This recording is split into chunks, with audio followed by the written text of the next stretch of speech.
Greetings Groovers, I'm Rob Noxious and I'm here today in the Blue Anchor Inn in Helston, the legendary Blue Anchor Inn in Helston, and I have with me one of its habitués, Mr. Dave Sugarbeet, the legendary Cobra Delta bluesman, who's going to be taking us on a tour of the Blue Anchor. Now, a lot of people don't realise is that the beer is actually brewed here on the premises, and it's called Spingo, and it's been done for an awful long time. As have you been doing it for a long time? Yes, I got here about 11 o'clock this morning.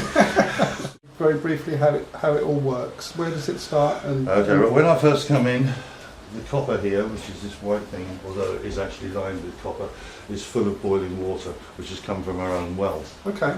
The well's located at the bottom of the steps there. And I put 25 bucketfuls of boiling water in there, some cold water, and then malted barley is added. And malted barley is what exactly? It's barley that's been malted. Sorry, but that's no other description. Malted barley is added to that hot water, and it's stirred with this lovely device, which is a brewer's paddle. It's not unique to the Blue Anchor. If you go to old breweries, either in this country or on the continent, you'll be able to see similar versions of this device. Anyway, the barley's all stirred with that, and we set the temperature out at 68 degrees. Then it's covered and left to stand for an hour and a quarter. And what does that actually... Okay, during that hour and a quarter, the hot water will release enzymes from the barley, which in turn reacts with the starches in the barley to produce fermentable sugars, which is what we're after. So from the barley we will get the fermentable sugar, we'll get the colour of the beer, and we'll get the body of the beer. Right. Okay, now our beer is not diluted down with sugar at the end of the day, so all the body and flavour of the beer that you taste at the end of the day when you have your pint in the bar all comes from the barley. The beer goes in the top tray, flows out of this tap over the outside of the cone and collects in the bottom tray. Okay, now the water from the mains flows from bottom to top, and the beer flows top to bottom.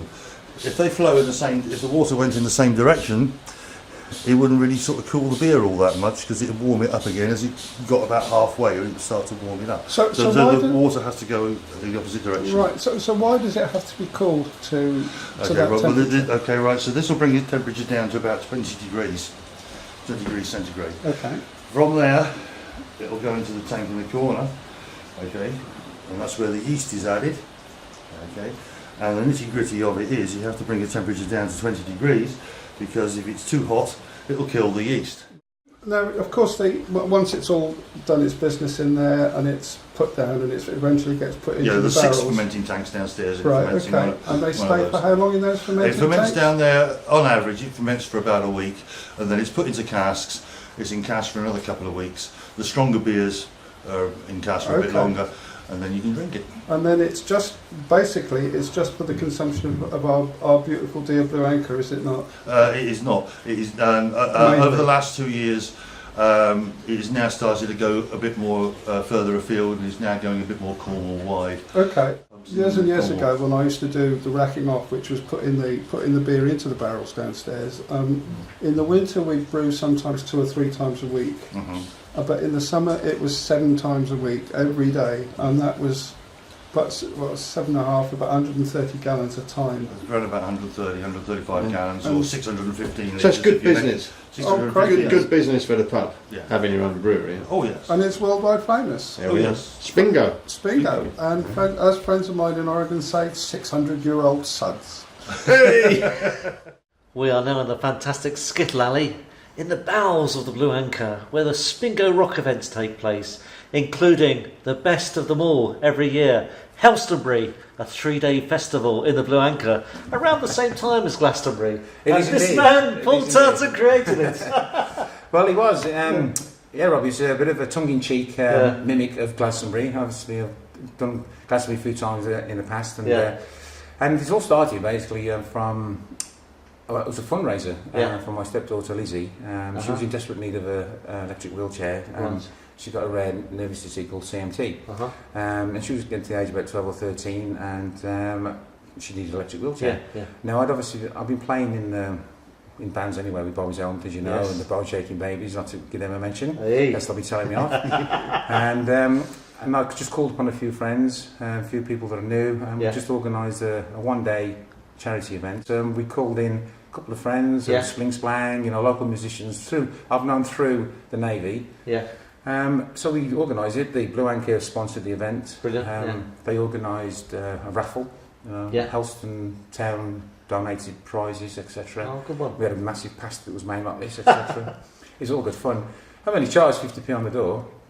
Those were the days. Yeah, those were good old days. we had, that was back to the basics. You got to a 3-day event now. It was 2000, wasn't it? The first year when you started. It was. Well, the fundraiser for Lizzie was 2001. Oh right, it was 2001. That was when we first did it, and so then we thought that's a great idea. Oh right. Yeah. Why don't we do it again? Yeah. And we did it again for local causes, and as the years went by, the more bands got involved. Yeah. We raised more money. Yeah. And it just went from there really. And each year, you try and make it better. Yes. It's one of the cracking days of the social calendar in the music world down here in West Cornwall. And I'm just thinking back to, great bands here, cover bands like Not the Beatles, and I see on the backdrop here there's East of Ealing that they've played, and you had, I think Alvin Sawdust played this last year. Alvin Sawdust, he's the legendary Alvin Sawdust. He's the only person I know who comes down the blank who's taller than me. That's right. Last year we had a bit of a problem with the crowds because of the popularity of the event. Oh yeah. This used to be the main stage, and you can imagine trying to cram 500 or 600 people into it. Yeah. It was a bit difficult. And moshing could be dangerous. It was. The mosh pit was lethal.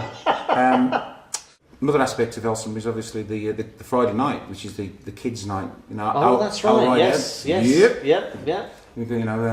He does a lot of work mentoring the children, the youngsters with the teaching them guitars, and he's a massive support of young musicians in Helston, and he runs a Friday night, and we have that. So we have that kids like to rock night on a Friday, and it's great because the parents can come down and see their kids that are playing the guitar, and so start them early.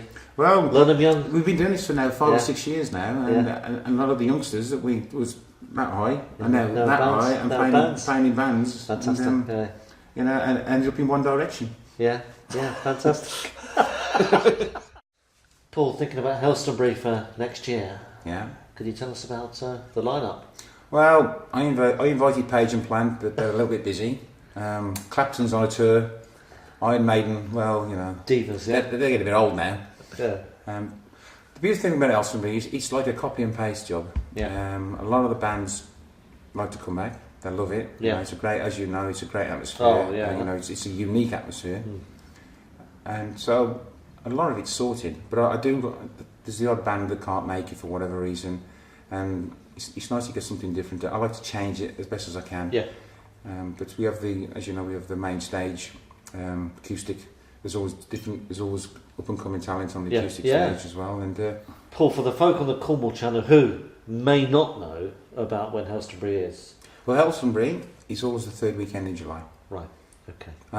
It's set in stone now. We changed it once. We pushed it right once. It sort of conflicts with school holidays, etc. Right. So people third week in July. Well, I think it's in the diary now with the Sounds Florida Day in Helston now. I think there's 2 events that are happening. And I think which is it's quite humbling actually to think that a little event like that has escalated to where it is now. And it's a wonderful event, and one that me and my friends really look forward to. And hats off to you and the people who supported you along the way for bringing it to us. And we wouldn't be without it. Well, it's great, and I'm very proud of the event, but it's not a one-man team. Obviously, we've got the Blue Anchor. Yeah. They and the staff, they all support the event. Simon and Kim. Yeah. We pull together, we make it happen, and then absolutely. And that Monday morning, I wake up with that sort of happy feeling that it was probably like Sebastian Coe felt after the Olympics, but obviously not as big as that. but I can imagine how he felt. Yeah, but not when Steve Ovett beat him. Oh no! I imagine. Yeah, fantastic stuff. Thanks so much, Paul, and very much look forward to spending time with you at Helstonbury next year. No worries. Star stuff, thank you. And you know why I survived Helstonbury weekend? How's that? That's perfect. It all helps. Rock and roll. You can breathe out now, Paul. Good one. Welcome back to the Blue Anchor, and I'm delighted to bring you the musical odds and sods man of the Blue Anchor, Mr. Sonny Ransom. Thank you, Sonny, for joining us here. No, my pleasure. Fantastic. And you've been helping out all the bands set up and get it all together, ready for all the different gigs that are going on here at the Blue. Yeah, if anything needs doing, they give me a shout. Or if nothing's been already coordinated properly, then I go off if there's technical problem, we need something extra going on, or if anybody's busy, I'll basically fill in and make sure that everything's the way it should be done. That's and that everything's going well and that we've got everything we need. And there's regular gigs. I'm just looking at the timetable there. There's about three gigs a week, aren't there? And, yeah. Between March and December, we've got at least 2 to 3 groups a week. Yeah. So, and that's including a Thursday night old school jam session. That's right. That's like a blues session, isn't it? Blues, country, folk. Yeah. It varies from week to week, but it's quite popular most weeks. Yeah. Do you play on that one yourself? No. Not you're too quite, young. Not quite talented as these guys. Oh. They're hardcore, very hardcore. Yeah. Some of the talent there is just absolutely out of this world. Fantastic. The great thing about this place is it's a melting pot. Yeah. Which means you'll have punks and hippies and accountants, dentists, all types of people from all types of backgrounds, all getting on. It's very rare we have problems or troubles in the pub.